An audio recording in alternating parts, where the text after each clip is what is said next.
আমাদের মাননীয় ডিজিপি সাহেবের অনুপ্রেরণায় আমাদের 112 যে হেল্পলাইন নাম্বার এটাকে আরও স্ট্রং করার জন্য আমাদের এই ছোট্ট একটা ক্ষুদ্র ইনিশিয়েটিভ। এটাতে আপনারা জানেন আমাদের প্রত্যেকটা থানায় একটা 8টি ভেহিকেলস প্রত্যেকটা জায়গায় ঘোরে, ওটা আমাদের ডাইরেক্টলি লাইভ ফিডটা আমাদের কন্ট্রোল রুমে আসে।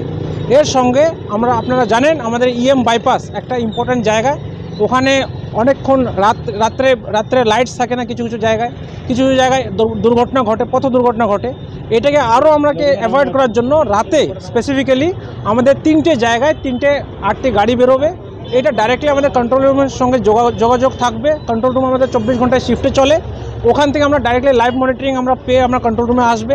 কোনো সমস্যা যদি হয়, যে কোনো জনগণের যদি সমস্যা হয় ডাইরেক্টলি 112তে কল করে ওই ফিডটা ডাইরেক্টলি আমাদের ইআরএস সিস্টেমে চলে আসবে, চলে এসে ওখান থেকে ডাইরেক্টলি আমরা মোবাইলটাকে ইমিডিয়েটলি শিফট করতে পারবো। কোন থানায় এটা আমাদের প্রত্যেকটা থানা কভার করবে। আপাতত আমরা 3টে গাড়ি রাতের জন্য বের করছি, আর দিনের জন্য আরও 3টে গাড়ি বের করছি। একটা আপনাদের ইএম বাইপাসে থাকবে, একটা সোনারপুর নরেন্দ্রপুর কভার করবে, আর একটা আমাদের ক্যানিং বাসন্তী ওই দিকের যে রিমোট লোকেশন আছে ওইগুলো কভার করবে। মোটামুটি রাতের সময় তিনটে গাড়ি একদম আমাদের হেডকোয়ার্টার থেকে বেরোবে, আর এটা কিন্তু একদম নিরাপত্তা মেনটেন করবে, এনশিওর করবে।